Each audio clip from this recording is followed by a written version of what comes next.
All right, guys, welcome back to the channel. It's your host, Nile I Get Money, bringing you another Road to 100K video.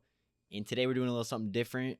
Today I got Black Ops 1 gameplay for you guys in the background. I'm so excited they brought these games back to PS5. So I'm really moving like your favorite finance YouTubers for real, like JP Finance, Learn, and honestly, Polly Walnuts. Oh my God, bro, is dick riding all you do? Okay, with the glaze out of the way, let's get into the video. First, let's go over how much I invested this month, and then we'll go over, obviously, every account and just our total investing portfolio at the moment, just like normal. So first, we'll start off with the Roth because that has the most invested in this month. Again, we're trying to max this out this year before we do any Robinhood brokerage deposits. Again, because I think it's the most important to max out the Roth before you do anything else. We deposited $1,000 this month into the Roth.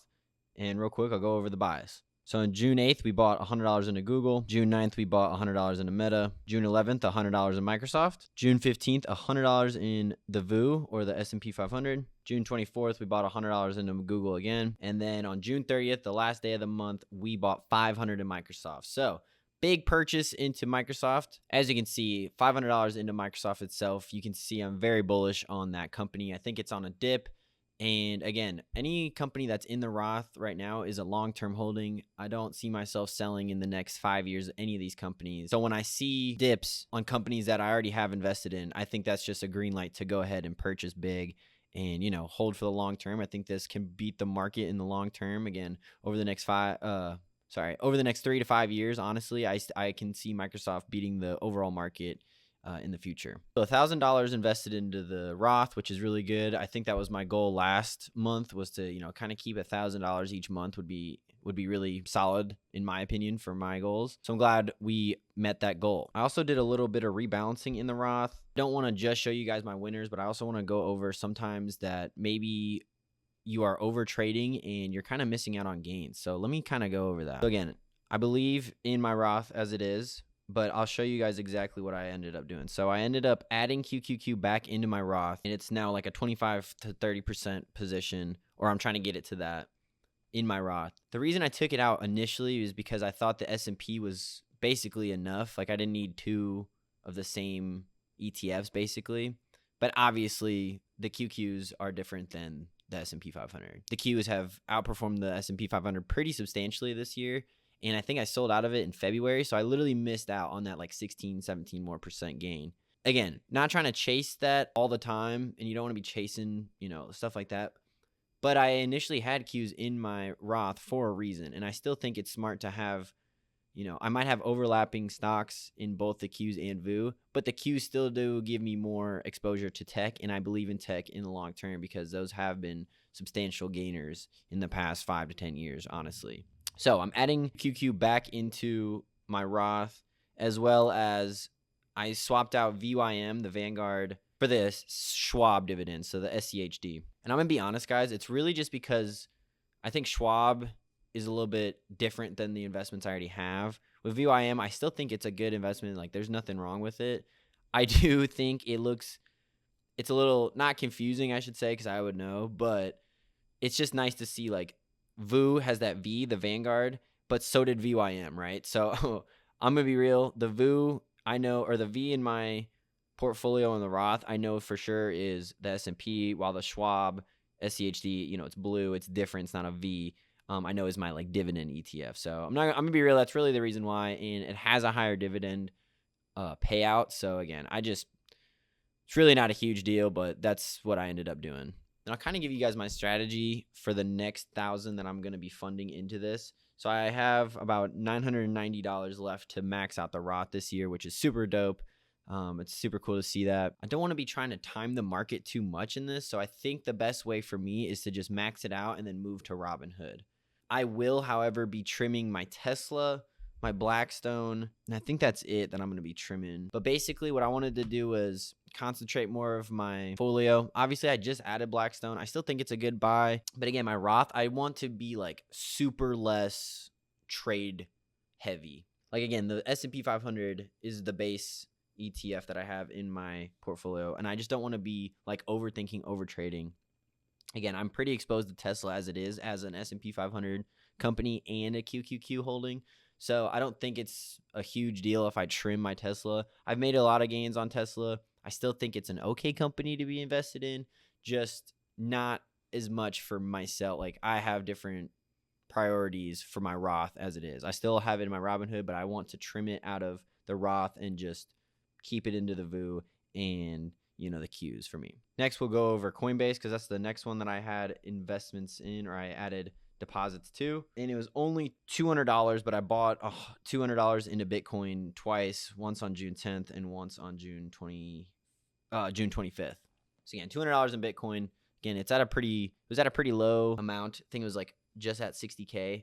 I still think Bitcoin has it might fall a little bit more. I don't really know. Again, I'm not a mind reader or I'm not someone from the future, so I really don't know what's going to happen, but I still think it's nice to be exposed to Bitcoin / crypto, and we'll just see how it does. Again, this is not financial advice. This is just me showing you guys what I am invested in. And then obviously we had no deposits in the Robinhood because we have not maxed out the Roth just yet. So we'll start with the M1 Finance. As you can see, I got the Google Sheet updated, had $1,000 in deposits. That's my total deposits, about $21,510. Gain loss this month, about 5%, about $1,500 in losses. And the portfolio is sitting at $26,862. So pretty substantial loss from the month of June. But again, that's kind of a good thing, at least in my personal opinion. When you're younger, you kind of want the market to go down just so you can buy more and kind of ride the wave back up. So I was buying heavily, obviously, as you can see, with $1,000 this month. And again, obviously you want to be in the green, but again, Microsoft was on such a good dip, bought 500 of it. I see very good returns coming through the future. So you got Coinbase, as you can see, $200 in deposits. That's my total deposits. And we are down about $500, but we're still up pretty heavily, I don't know, in the Coinbase account. So again, good looking Coinbase. And then as you can see, we got the Robinhood account, which this is the first red it looks like that I've been tracking this year.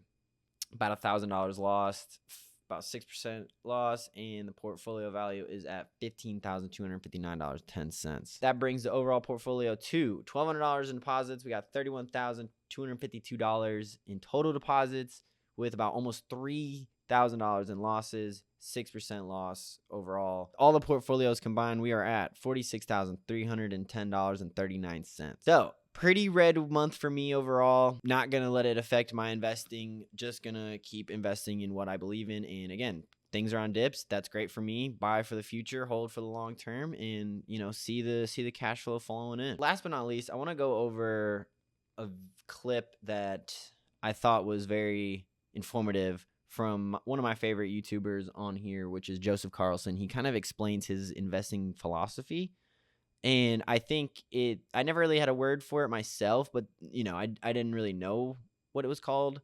However, he pretty much nails what I'm trying to do with my investing strategy. And I think, obviously, it's pretty common knowledge at this point, but this is what a lot of people do. But I'll just roll the clip and we'll kind of talk about it real quick.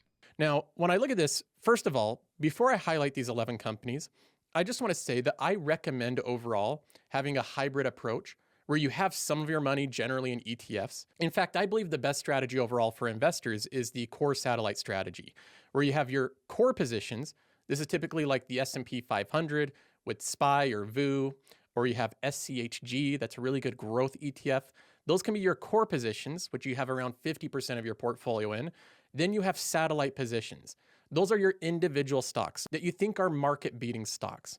So you have your core positions that you can kind of fall back on, and then you have your satellite positions, which you give extra emphasis to, and it gives you the opportunity to outperform. So I see many investors break this up 50-50, where they have around half their portfolio in individual companies and half in ETFs.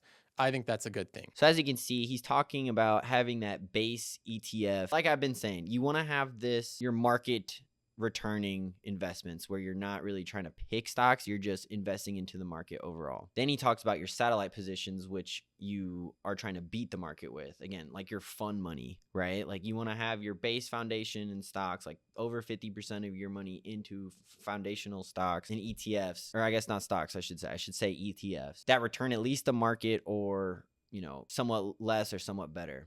Again, As you can see, I've been saying this for a couple videos now. So the Roth is the foundation, your retirement.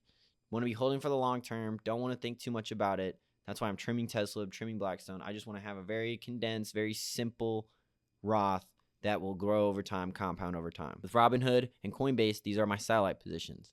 I think Meta, Nvidia, AMD, ASML, these are good satellite positions in my opinion, and that's why I'm taking those bets on Robinhood. But again, most of my money is going to be into the Roth, into ETFs. As you can see, it's not at the moment, but that's because I do think the positions that I am in the long term will benefit me. And again, I won't be trading out of these positions anytime soon. I see myself holding Meta for at least 5 to 10 years. I think it'll outperform. It has outperformed the market.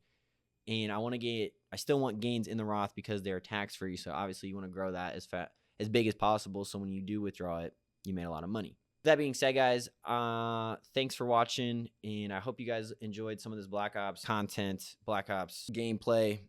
I'm pretty goated at these games. So I'm excited to start bringing you guys more content like this. And let me know what you guys are doing in this market. And if you have any comments, questions, or concerns, please let me know in the comments. And you guys have a great day. Thanks for watching. Peace.